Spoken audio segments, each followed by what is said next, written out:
Hello everyone, welcome back to Rabbit Recaps. In today's video, I'll be recapping a comedy/drama film from 2018 titled Hello Mr. Billionaire. Before we get into the storyline, I hope you're all doing great and having an amazing day. At the start of the movie, a man named Mr. Jean called Duo-Yu, who was the goalkeeper of the dashing club, for a meeting. Mr. Jean offered him a lot of money to lose the next match on purpose and let the other team win. Duo-Yu's career wasn't going well. Over the years, he had done many strange things. He once bit another player, which got him suspended for several matches. He even disguised himself as a girl to play on a women's team and served food on his body at events. Despite all this, Duo-Yu told Mr. Jean that he was not for sale. He promised that he wouldn't let the other team score a single goal in the next match. During the match, Duo-Yu started strong, but then in overconfidence he let in 5 goals. He played so badly that the other team celebrated and even thanked him for helping them win. Duo-Yu felt very sad after being kicked out of the team. His best friend, Sang, tried to cheer him up and took him to meet the coach, but the coach insulted him, saying, "Look, we've put a dog in your place on the team." The coach told him that the dog plays better than you. Hearing this, Sang got angry and told the coach, "If you don't take my friend back on the team, then I'll also leave the team." The coach replied, "Go ahead and leave. Our team will actually be better without all you useless players." While heading home, Duo-Yu encountered a man pretending to get hit by his car while crossing the road. Already in a bad mood, Duo-Yu grabbed the man, slammed him onto the car a few times, and even used him like a cloth to clean the windshield. A girl named Shaji saw this and, acting like a die-hard protester, started rallying against him. The crowd joined in, and both Duo-Yu and Sang were taken to the police station. Mr. Jean bailed him out and revealed that he wasn't a football coach. He explained that their earlier meeting was a test of Duo-Yu's integrity. Mr. Jean then took Duo-Yu to his office and introduced him to Mr. Lai. They told Duo-Yu about his grandfather's brother, who had left the family long ago due to a disagreement. That man had passed away a month ago and left behind his entire fortune. They revealed that Duo-Yu was the only person who would inherit this wealth. However, before he could inherit the full amount, he had to pass a test set by his grandfather. Duo-Yu needed to spend 1 billion yuan, about 1,180 crores in 1 month. Only then would he receive the rest of the fortune, which totaled 30 billion yuan. But there were strict rules to follow. He couldn't spend the money illegally or does not own anything he bought, like a house or car, by the end of the month. He wasn't allowed to give the money away as gifts or donations, and he could only hire up to 100 people, ensuring they did the jobs he hired them for. Additionally, he couldn't purposely damage anything he bought or overpay for items on purpose. Most importantly, he was forbidden from telling anyone about the challenge. If he chose not to take the test, he could walk away with 10 million yuan, but the rest of the money would remain in a trust fund and to be used by Mr. Lai and Mr. Jean as they wished. Mr. Jean asked his accountant to calculate Duo-Yu's total expenses. When the accountant arrived, who was actually Shaji, the one who had sent him to jail, Duo-Yu quickly hired him to work for him, wanting to get revenge. Then, Duo-Yu, along with Sangjong, went to the bank to check his money. They had never seen so much money in their lives. As soon as they left, Duo-Yu started spending the money freely. He hired all the bank guards at a high salary. Next, he went to his football team and told them that he was renting the best Chinese league club and stadium for a match after the stadium was renovated. However, when the team heard this, they laughed at him. To prove he was serious, Duo-Yu dumped a backhoes full of money onto the football ground. He also rented several cars and,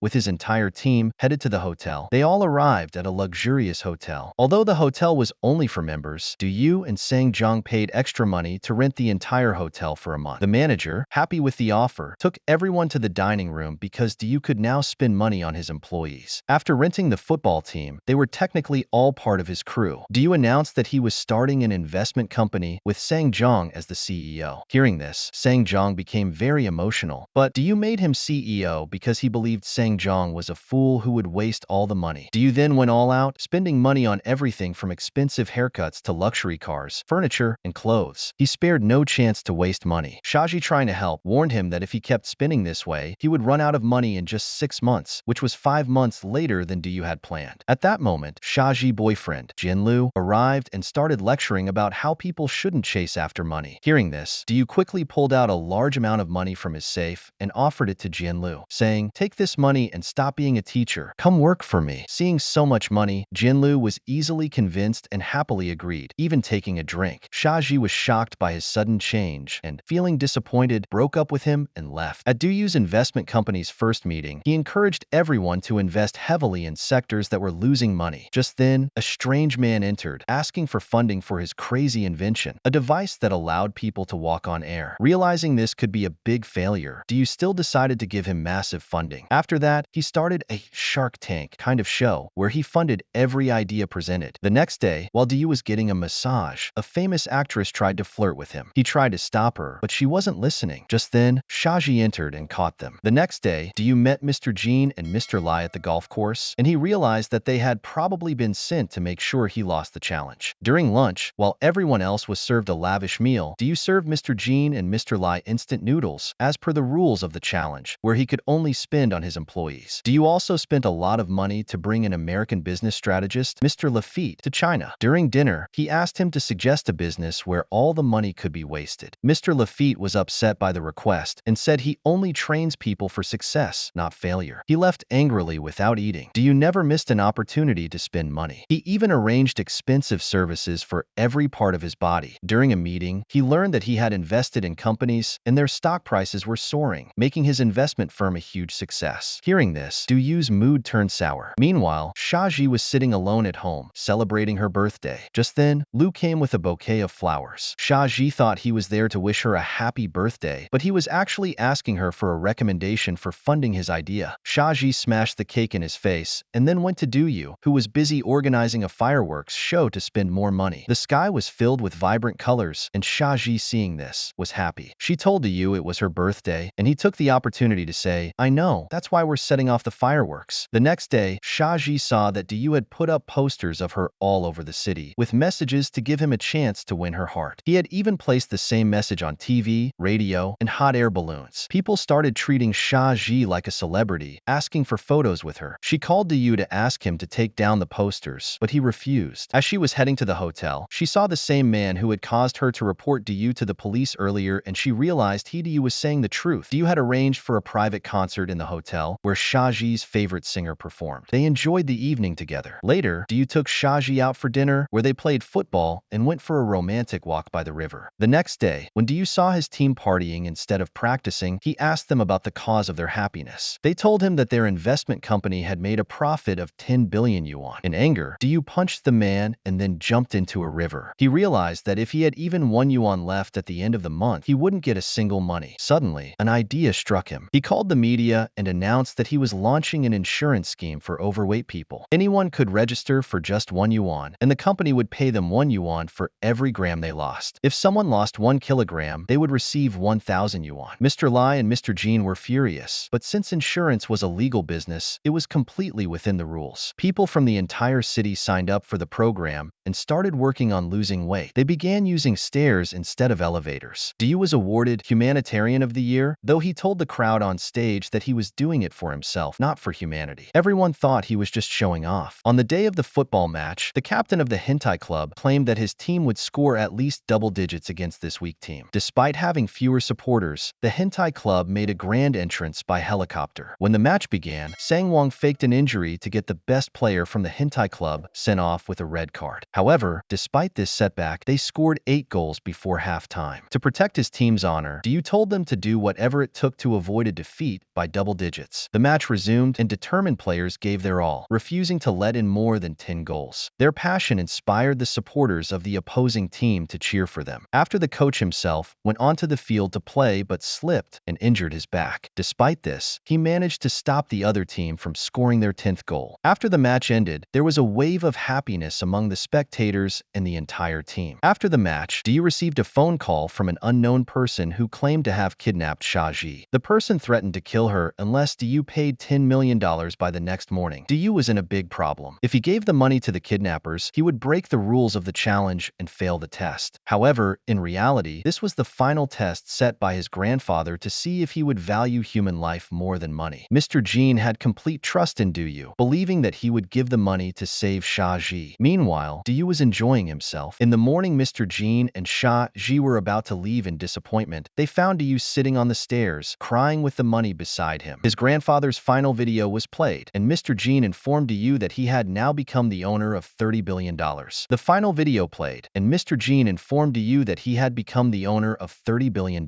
We saw that after traveling the world, Duo and Shaji returned. He wanted to donate all his wealth, but then he thought that he should keep a little money for the child. He started with a small list, but ended up adding so many things that he had no money left to donate. If you had so much money to spend, what would you do? Let us know in the comments, and we'll see which comment is the most impressive.